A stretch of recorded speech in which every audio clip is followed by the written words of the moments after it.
Si Mong Julian.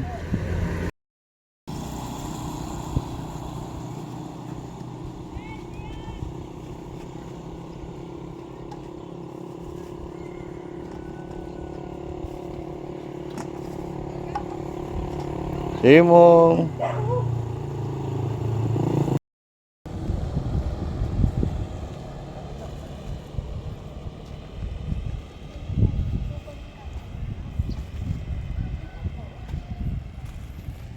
Dian, sini. Yo, Thiên Mong.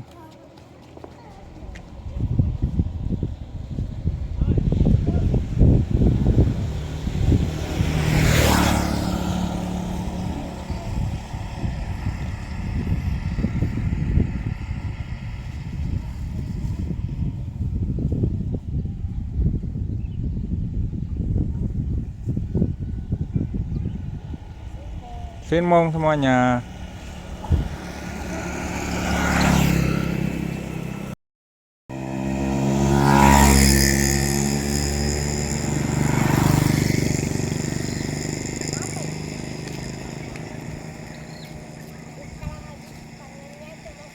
Thiên Mong.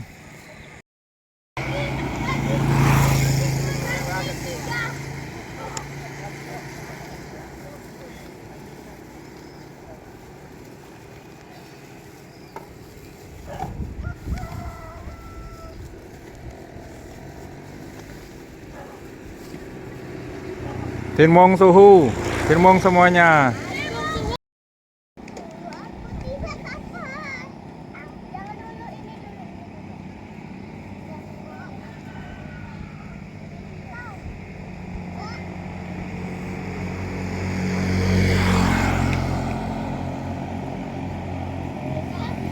Thiên Mong Vela, Gio, Ken Ken.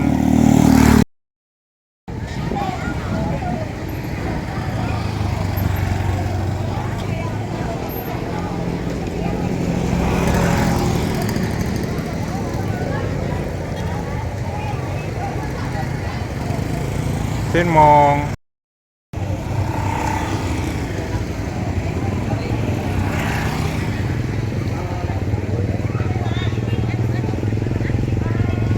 Thiên Mong.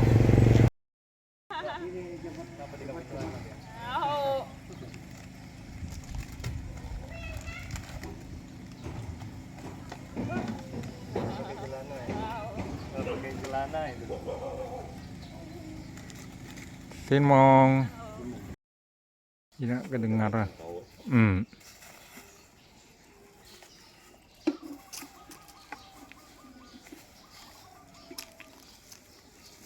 Thiên Mong kêu mày.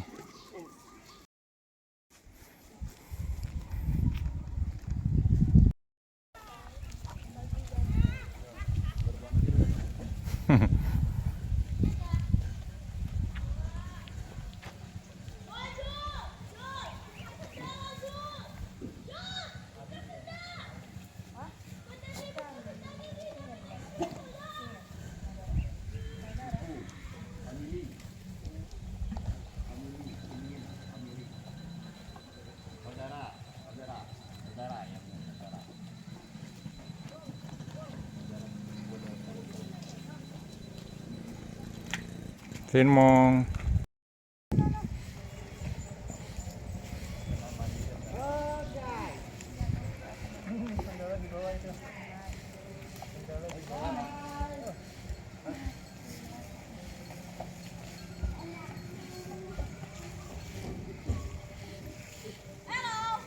Thiên Mong nyanyi.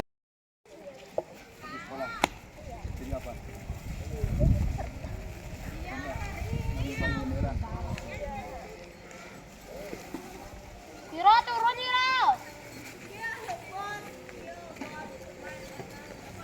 Thiên Mong Mukran.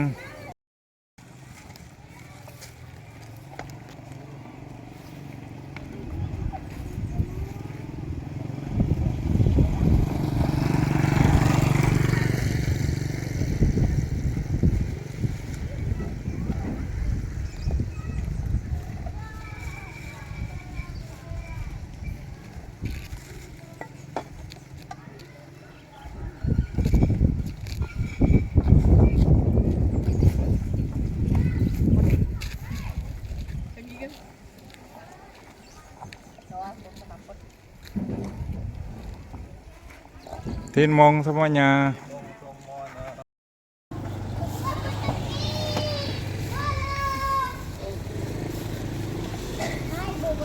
Oh, ngapain lo? Aku pakai sepeda. Ini apa? Semong.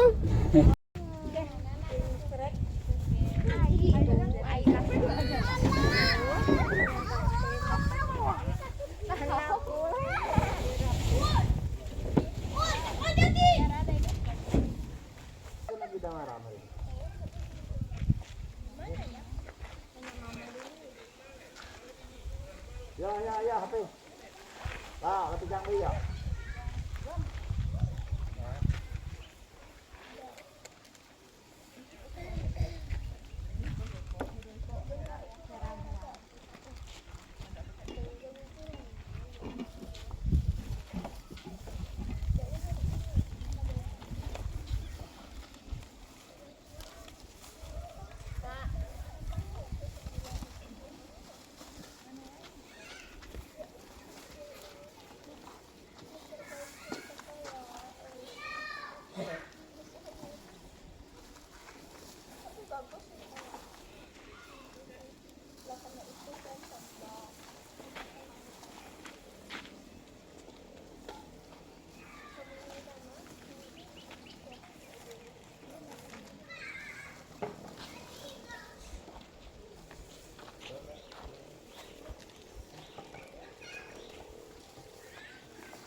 Mati, habis luka.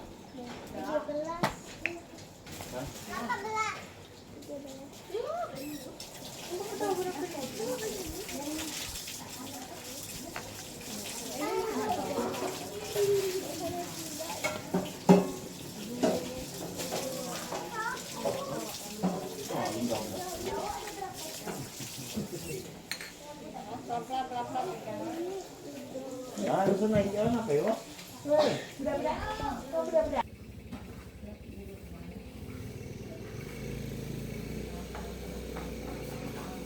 Dean.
Nah, hari ini tanggal 16 Agustus, nah, hari Minggu.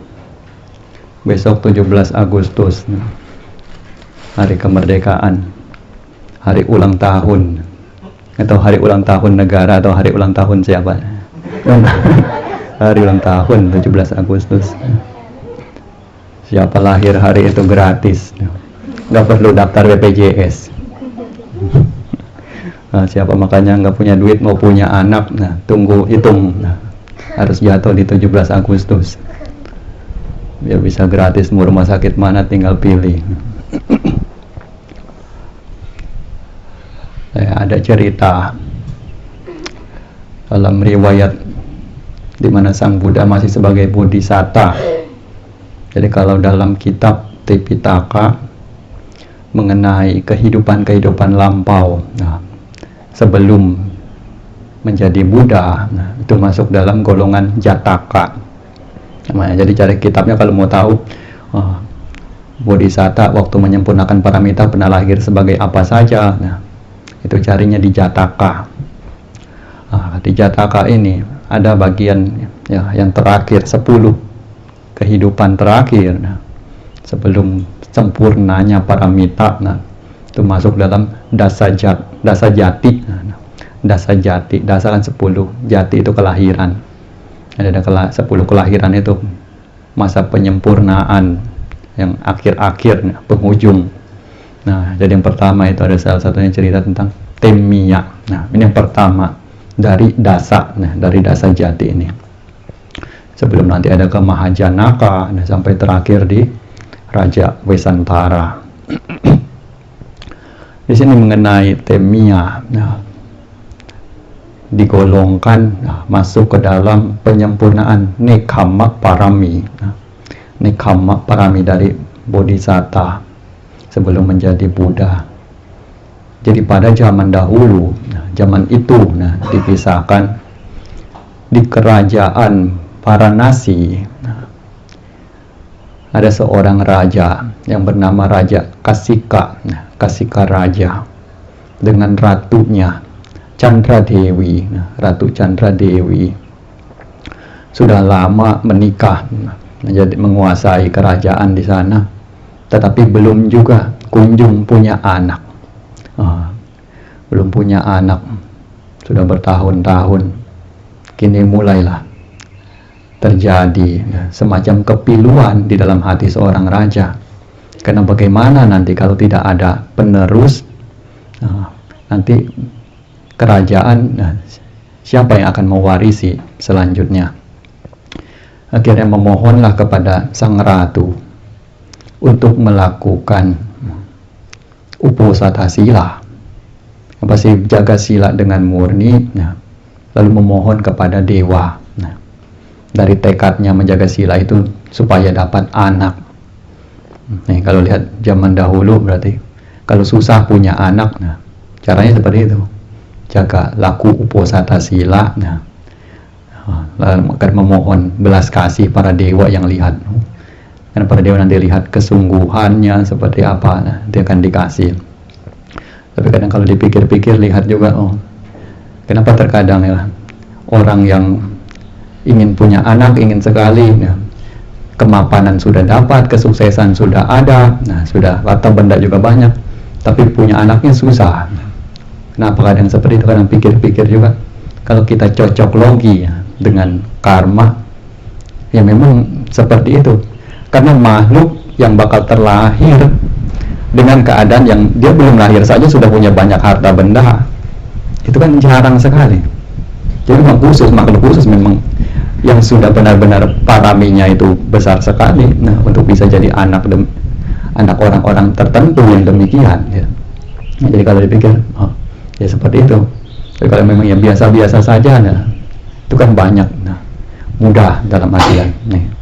Jadi nih kembali lagi ke ceritanya. Jadi begitu melakukan uposatha sila, nah, tidak lama kemudian benar saja Chandra Dewi pun mulai mengandung. Nah, begitu mulai mengandung, nah, akhirnya sampai lahirlah, nah, putra mahkotanya, putra mahkota yang diberi nama Temmiya, Pangeran Temmiya. Kini putra mahkotanya itu, wah, lahir juga dengan kondisi yang sangat luar biasa. Sebagai anak laki-laki yang sempurna, benar-benar kelihatan ciri-cirinya itu, karismanya dan sebagainya dari masih bayi sekalipun. Raja pun seperti biasa, umumnya tradisi kerajaan, kalau anak baru lahir ya, juga panggil pertapa-pertapa untuk meramalkan kira-kira besarnya putra mahkota akan menjadi raja atau tidak. Lalu datanglah pertapa-pertapa mulai meramalkan bahwa Temia nih, putra mahkota kelak akan menjadi seorang raja Cakrawati. Raja Cakrawati, raja di raja, raja di seluruh 4 penjuru dunia. Raja pun sangat puas dengan hasil ramalan tersebut. Sampailah kini Temia berusia 1 tahun. Temia berusia 1 tahun. Kala itu raja pun memangku putra mahkotanya di singgasana sambil memutuskan peradilan. Jadi zaman itu pengadilan tidak pakai hakim, pengadilan pakai raja yang langsung putuskan ini harus dihukum bagaimana, dihukum apa. Jadi begitu ada 4 narapidana di sana di hadapan raja. Beserta ada bayi yang di pangkuannya itu, bayi 1 tahun.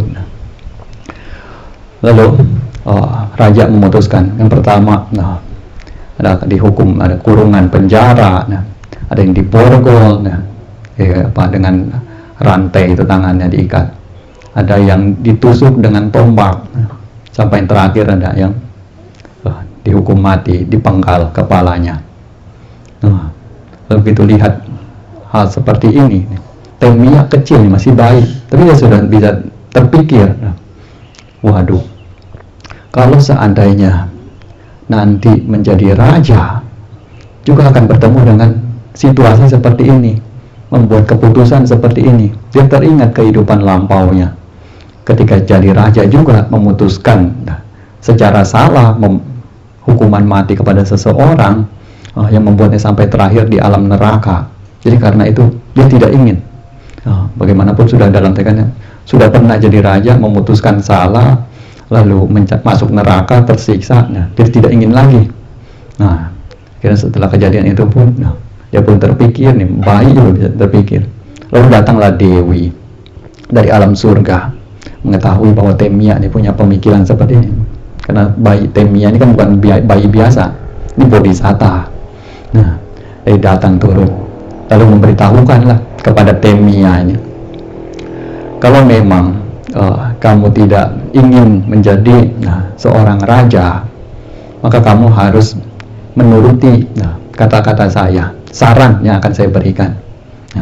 Jadi saran yang akan saya berikan adalah agar kamu menjadi seperti orang yang memiliki gangguan jiwa, lalu tuli, juga lumpuh. Kamu harus bisa seperti ini, tidak seperti anak-anak lainnya. Inilah caranya supaya tidak sampai nanti menjadi raja. Akhirnya Temia pun karena memang benar-benar teguh tidak ingin menjadi seorang raja, dia pun bertekad untuk melaksanakan itu nih dari umur 1 tahun. Jadi pada saat itu pun ya diberikan berbagai cobaan. Karena Temia ini pas kecil itu kan bayi, ya diberikan susu. Itu dari 64 orang yang sudah disiapkan, 64 orang wanita untuk memberikannya susu.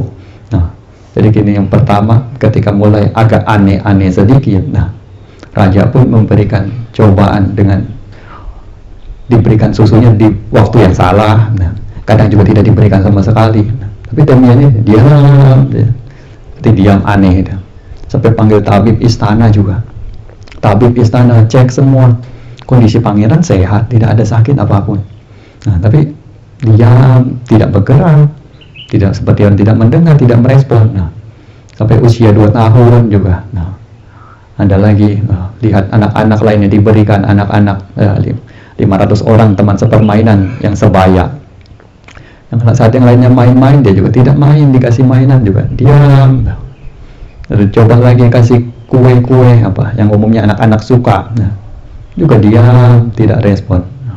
Begitu mulai beranjak, nah, kini mulai 5 tahun Bapak cukup tahu rasa takut, nah, coba dengan api, kasih api dibakar, juga diam saja, tidak takut, nah, tidak gerak, tidak menunjukkan respon apapun.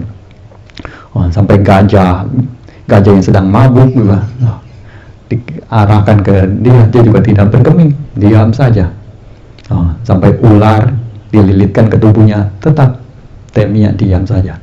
Nah, terus menerus berikan seperti itu, percobaan-percobaan ini agar melihat apakah Temia ini menunjukkan reaksi atau tidak, karena itu penyakit yang aneh di sana, mereka tidak ada yang tahu. Nah, sampai akhirnya usia 16 tahun juga, nah, diberikan permaisuri, nah, untuk merayu, juga tetap tidak ada respon. Nah, begitu sudah semakin ini kelihatannya aneh, akhirnya raja pun mulailah memanggil peramal yang meramalkan Pangeran Mahkota ini akan menjadi raja dunia, bagaimana? Dipertanyakan hasil ramalannya bagaimana? Kenapa tidak sinkron ya dengan kenyataan? Lalu pertapa itu pun mengatakan, kini ya putra mahkota sudah berubah menjadi pembawa sial. Jadi putra mahkota ini harus dibuang, dikubur, dibawa ke luar kerajaan, lalu dikubur, dibuang di sana. Karena tidak mungkin, tentunya ini akan menjadi bencana bagi negara andaikan memiliki seorang raja yang cacat. Jadi akhirnya ya sudah, raja pun menuruti keputusan itu, buang. Walaupun ibunya ini benar-benar Chandra Dewi ini benar-benar merasa sedih sekali dan yakin bahwa anaknya itu sempurna, anak yang normal.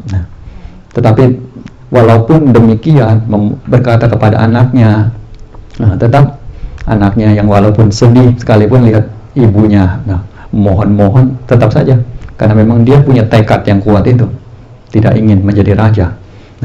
Akhirnya sampai disuruhlah kusir yang bernama Sunanda untuk membawa putra mahkota ini keluar dari istana dan juga dikubur di sana.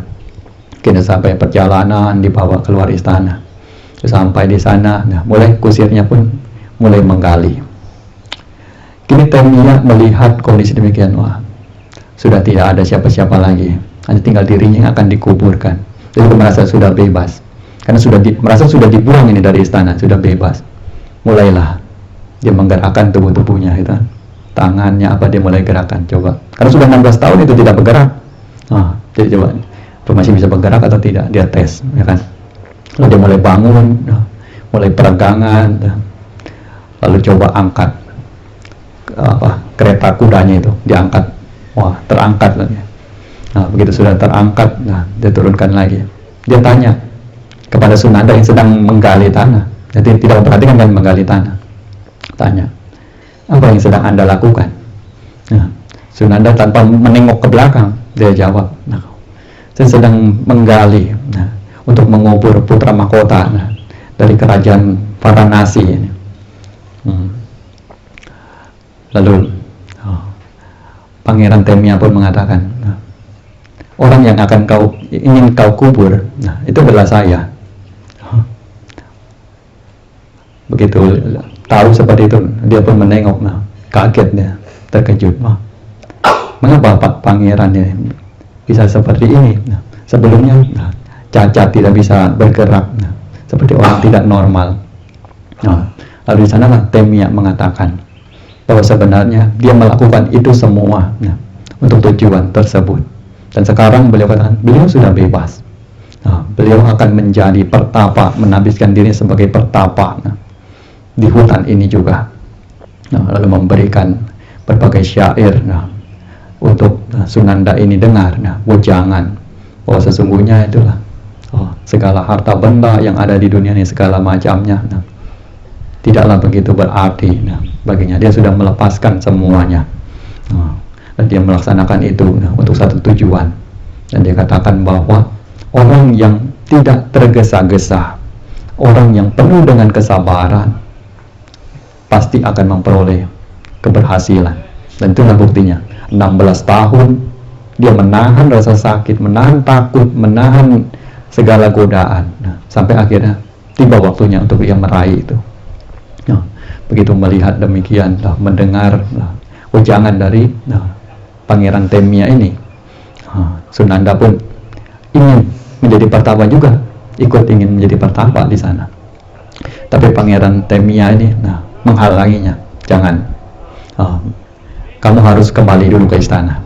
Bagaimanapun tugasmu belum selesai. Temia bilang tugasnya belum selesai. Dia harus kembali ke istana, membawa semua pakaian, perhiasan yang dimiliki oleh Pangeran Temia ini, kembalikan semuanya kepada raja, lalu beritahukan. Dengan demikian baru akan tugas selesai. Jadi memang zaman dahulu lihat juga, inilah bentuk tanggung jawab, ya kan? Tugas mana yang belum selesai harus selesaikan dulu. Kalau mau mengambil keputusan apa, bukannya lari begitu saja. Akhirnya Sunanda pun menuruti perkataan tersebut, dan Pak Temia pun menjadi pertapa di hutan itu. Lalu begitu kembali ke istana, menceritakanlah semuanya kepada raja, bahwa sesungguhnya pangeran tidak cacat, beliau normal. Hanya saja memang tidak ingin menjadi raja sehingga berlaku demikian. Dan sekarang sudah menjadi pertapa di sana. Begitu dengar seperti itu raja dan ratu gini, kalau gitu kita siapkan pasukan. Kita akan berangkat ke sana untuk jemput pangeran pulang. Gitu. Perjalanan pun dimulai, semuanya bergerak ke arah sana. Akhirnya bertemu dengan pertapa Temia ini, jadi pertapa. Mengatakan semuanya, menanyakan segala macam. Lalu kemudian Temia ini katakan bahwa dirinya tidak akan kembali ke istana. Bagaimanapun beliau sudah melihat itu semua sebagai sesuatu yang dapat menjadi trauma bagi dirinya, katakanlah seperti itu. Karena dengan menjadi raja, dia membuat keputusan yang salah sampai akhirnya jatuh ke alam neraka. Jadi tidak ingin lagi. Lebih baik menjadi seorang pertapa, seorang samana di dalam hutan. Akhirnya setelah memberikan ujangan seperti itu, sambil memberitahukan bahwa sesungguhnya harta benda apapun yang ada di dunia ini itulah hanya sementara. Harta benda yang dimiliki, tahta yang dimiliki tidak dapat membuat diri kita menang dari kematian. Pada ujung-ujungnya kematian tetaplah keluar sebagai pemenangnya. Jadi buat apa? Terus-menerus berada di sana, tenggelam dalam itu semua. Begitu mendengar ujangan dari Temia ini, raja, ratu beserta para pengawal istana dalam jumlah besar, mereka pun ikut menjadi pertapa, menabiskan diri. Jadi pada kehidupan itu dikatakan banyak sekali mereka yang menabiskan diri sebagai pertapa bersama dengan Temia ini. Dan pada akhir kehidupan masing-masing banyak yang sampai ke alam surga dari pertapaan tersebut. Sementara Temia langsung terlahir di alam Brahma dengan pencapaian jana sama patinya. Ini adalah satu kisah juga ya dari Bodhisatta. Dari Bodhisatta kita ketika beliau menyempurnakan Nekkhamma Parami. Ini juga dapat kita jadikan pelajaran bahwasanya dalam kehidupan saat ini kalau kita ambil sebagai cerminan banyak pesan-pesan moral. Terutama ketika kita lihat mungkin saat ini seakan-akan dipandang atau dinilai kurang baik oleh orang lain, sedikit saja kita sudah benar-benar tidak nyaman sekali. Tapi kalau misalnya kita lihat dari Bodhisatta, beliau dipandang sebagai orang cacat. Selama 16 tahun beliau tahan itu semua demi tujuan tekad beliau. Kita sebanding tidak, kalau misalnya baru ini kerjanya kurang bagus, ini penampilan kurang bagus atau bagaimana kurang bagus, baru begitu saja kita sudah benar-benar tidak nyaman sekali. Tapi itulah makanya harus berusaha. Jangan hanya terlalu tergesa-gesa, terlalu cepat emosi. Jadi berusaha untuk ingat, jadikan riwayat-riwayat dari para manusia mulia, guru-guru agung sebagai teladan. Walaupun kita tidak bisa 100% seperti itu, juga tidak perlu sampai seperti itu juga, gitu kan. Setidaknya kita mendekati lah, gitu. Kalau misalnya tidak sama sekali, itu kan. Jadi bagaimana kita angkat Sang Buddha sebagai guru agung kita, tetapi sifat beliau yang bagus tidak sama sekali kita ambil. Lalu bagaimana? Kan harusnya ada yang diambil. Kalau memang menjadikan sebagai teladan, sebagai guru junjungan. Nah, jadi makanya kita ingat kembali. Nah, Dhamma ajaran Sang Buddha. Nah, yang mana karakter-karakter beliau kita pelajari juga, lalu kita usahakan untuk itu muncul di dalam diri kita, sehingga apa? Jalan hidup kita ke depannya, nah, akan sejalan dengan jalan Dhamma. Nah, selanjutnya siap-siap ya, pelimpahan jasa, ya, Anumodana. Makasih Bante.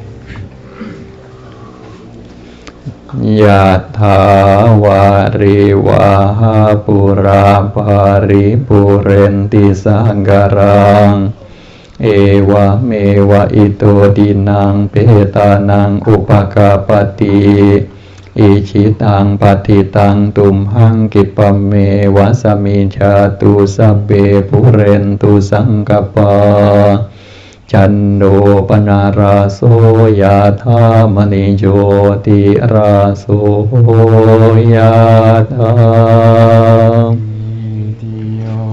wiwajantu sabaro winasatu mate bawa tawantarayo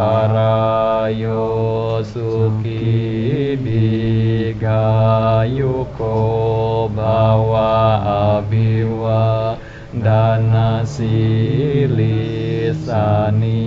jang buddha pacayino cattaro dhamma wadanti ayuwano sukhang balang agato pasannanang agang dhammang wijanatang age buddhe pasannanang dakineye anuttare age dhamme pasannanang virago pasame sukhe age sangge pasannanang punya kete anuttare agasaming danang dadatang agang punyang pawadati agang ayu cawano cayaso kiti sukhang balang aga sada tamedawi aga dhamma samahito dewa buddho manuso aga pato pamodati bawatu sabba manggalang rakhantu sabba dewata sabba buddha nubhavena sada soti bhavantu te bhavatu sabba manggalang rakhantu sabba dewata sabba dhamma nubhavena sada soti bhavantu te bhavatu sabba manggalang rakhantu sabba dewata sabba sangha nubhavena sada soti bhavantu te. Sadu.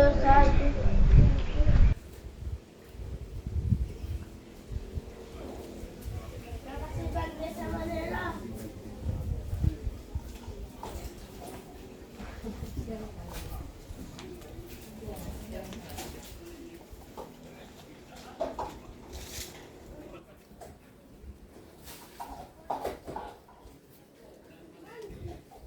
Ini batang jambu tuh, Pak.